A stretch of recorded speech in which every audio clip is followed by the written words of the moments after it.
उत्तर प्रदेश के संभल जिले में रविवार सुबह शाही जामा मस्जिद के सर्वे के दौरान हुई हिंसा में 3 लोगों की मौत हो गई, जहां आक्रोशित भीड़ ने कई वाहनों में आग लगा दी। पुलिस ने भी भीड़ को नियंत्रित करने के लिए आंसू गैस के गोले दागे और लाठीचार्ज भी किया है। वहीं असदुद्दीन ओवैसी ने सोशल मीडिया प्लेटफॉर्म एक्स पर एक पोस्ट में कहा कि तुझको कितनों का लहू चाहिए ऐ अर्ज़े वतन, जो तेरे आरिज़े बेरंग को गुलनार करे। कितनी आहों से कलेजा तेरा ठंडा होगा, जहां कितने आंसू तेरे सहाराओं को गुलजार करेंगे। बता दें कि ओवैसी ने आगे कहा है कि अल्लाह से दुआ है कि अल्लाह मरहुमीन को मगफिरत अदा फरमाए और उनके घर वालों को सब्र दे। बताते चले कि संभल में रविवार सुबह शाही जामा मस्जिद के कोर्ट के आदेश पर हुए सर्वेक्षण के कारण स्थानीय लोगों और पुलिस के बीच हिंसक झड़पें हुई हैं, जिसमें 3 लोगों की मौत हो गई है। पथराव में लगभग 20 पुलिसकर्मी घायल भी हुए हैं। वहीं मुरादाबाद के कमिश्नर अजने सिंह ने मीडिया से बातचीत के दौरान कहा है कि कोर्ट के आदेश पर रविवार को सुबह 7 बजे से ही सुबह 11 बजे तक जामा मस्जिद का सर्वे होना था, जहां कोर्ट के आदेश पर एडवोकेट कमिश्नर के नेतृत्व में सर्वे की टीम यहां आई थी। टीम के साथ पर्याप्त सुरक्षा बल भी था, जहां डीएम और पुलिस अधीक्षक भी साथ थे। आइए जानते हैं असदुद्दीन ओवैसी ने आगे और क्या कहा है। देखिए, सबसे पहली बात तो ये है कि संभल की चंडोसी की जो जामा मस्जिद है वो कोई 50 साल 100 साल नहीं बल्कि 200-250 साल पुरानी मस्जिद है, उससे ज्यादा है। वहां पर कोर्ट की तरफ से बगैर मस्जिद के जिम्मेदारों को, कमेटी को सुने उन्होंने एक एक्स पार्टी ऑर्डर पास कर दिया, वो गलत है। दूसरा यह है कि एक बार तो आपने गलत ऑर्डर दिया, सर्वे हो गया। दूसरा सर्वे जब किया आपने किसी को इत्तला नहीं दी। तीसरी बात यह है कि पुलिस का ये काम था कि मस्जिद कमेटी को कॉन्फिडेंस में लेते या वहां की पीस कमेटी को।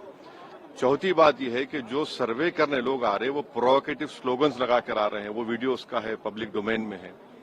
और उसके बाद जो वहां पर वायलेंस हुआ जिसमें 3 मुसलमानों को गोली लगी, उनकी मौत हुई, हम इसका कंडेम करते हैं। ये फायरिंग नहीं बल्कि मर्डर है।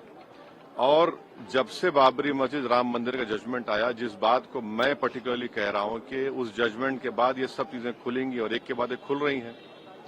एएसआई प्रोटेक्टेड मॉन्यूमेंट सब बातें कर रहे हैं, क्या एएसआई के कानून में नहीं है कि आप उसका रिलीजियस नेचर चेंज नहीं, कैरेक्टर चेंज नहीं कर सकते? किस बुनियाद पे कर रहे हैं ये? और आप किस बुनियाद पर अपने फेथ को दूसरों पे थोपेंगे? भाई, कानून कोई चीज है ही नहीं है।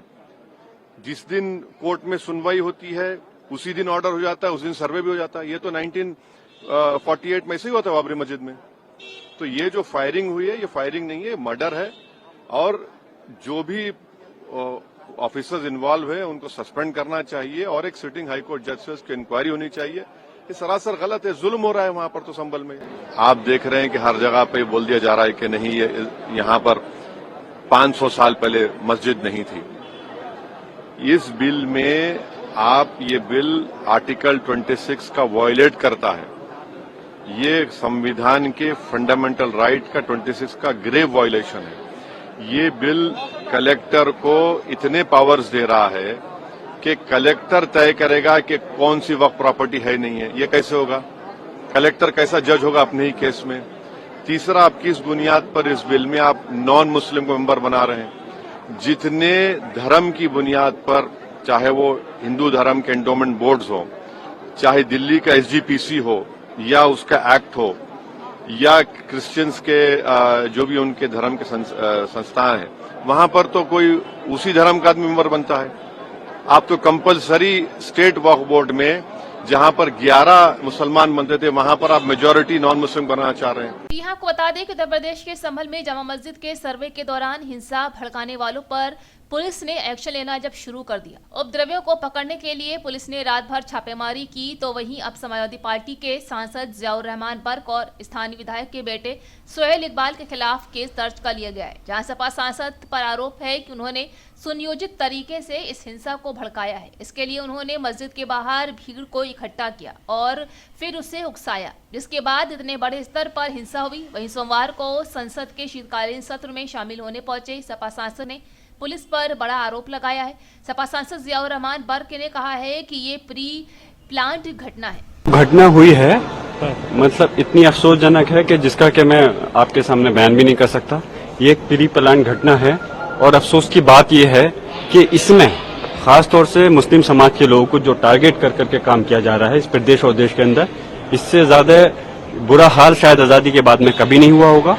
और जिस प्रकार प्लेसेस ऑफ वर्शिप एक्ट का उल्लंघन किया जा रहा है, जब पार्लियामेंट ने एक कानून बना दिया 1991 में कि 1947 15 अगस्त से जो धार्मिक स्थल मस्जिद नहीं, जो भी धार्मिक स्थल अस्तित्व में है उनके साथ किसी प्रकार की कोई छेड़खानी नहीं होगी, वो अपने उसके अंदर ही रहेगा।